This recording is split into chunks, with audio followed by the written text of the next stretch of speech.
Allah kalau ingin membukakan ma'rifat kepada seorang hamba, maka Allah tidak memandang hambanya sedang beramal atau tidak beramal.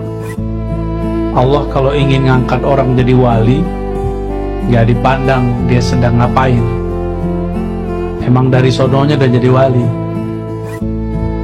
Terus kalau Allah memberikan ma'rifat kepada kita, pengetahuan atau pengalaman rohani,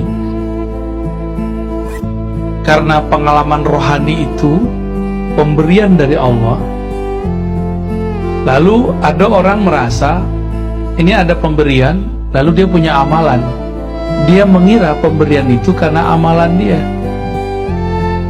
Ada orang bertemu Nabi SAW dalam mimpinya, dia merasa dia bertemu Nabi karena banyak amalan sholawat.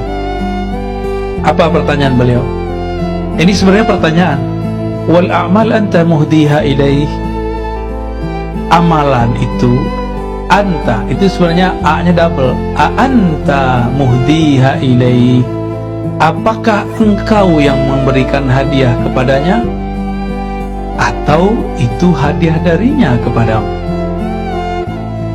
Jika engkau kegeeran merasa sholatmu adalah hadiah untuk Allah, sholawatmu hadiah untuk Rasulullah, aina ma tuhdihi ilaih, mana hadiahmu kepadanya? Padahal kamu bisa berselawat dengan lisan yang Allah berikan kepadamu. Kamu bisa berselawat dengan nama-nama yang mana nama itu Rasulullah yang mengajarkan kepada guru-gurumu.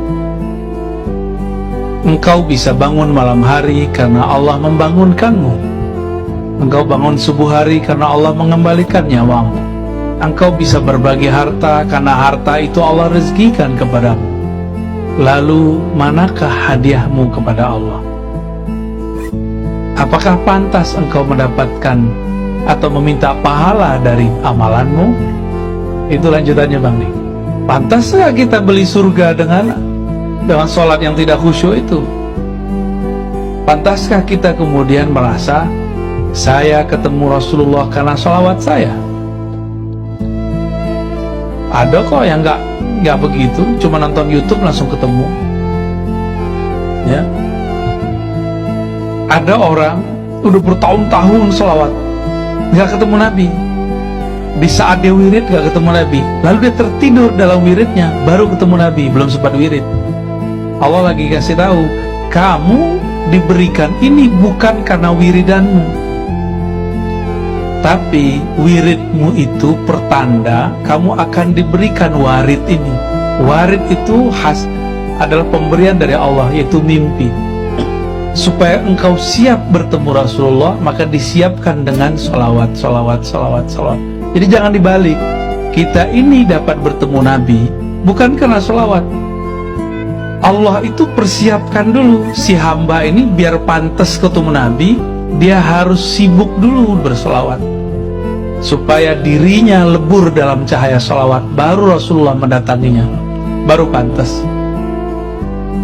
Sebenarnya setiap orang bersolawat, solawatnya dijawab Rasulullah dan Rasulullah hadir. Tapi masalahnya dia baca solawat, kolbunya tidak hadir. Lalu bagaimana mungkin dia merasakan kehadiran Nabi? Jadi sekarang kita mendengar misalnya Habib Umar lagi sholawat melihat Rasul, itu sangat mungkin. Terus diejek oleh orang yang gak ketemu, itu mungkin juga karena dia gak ketemu. Yang ketemu cuma Habib Umar, karena Habib Umar merasakan kehadiran di kolbunya.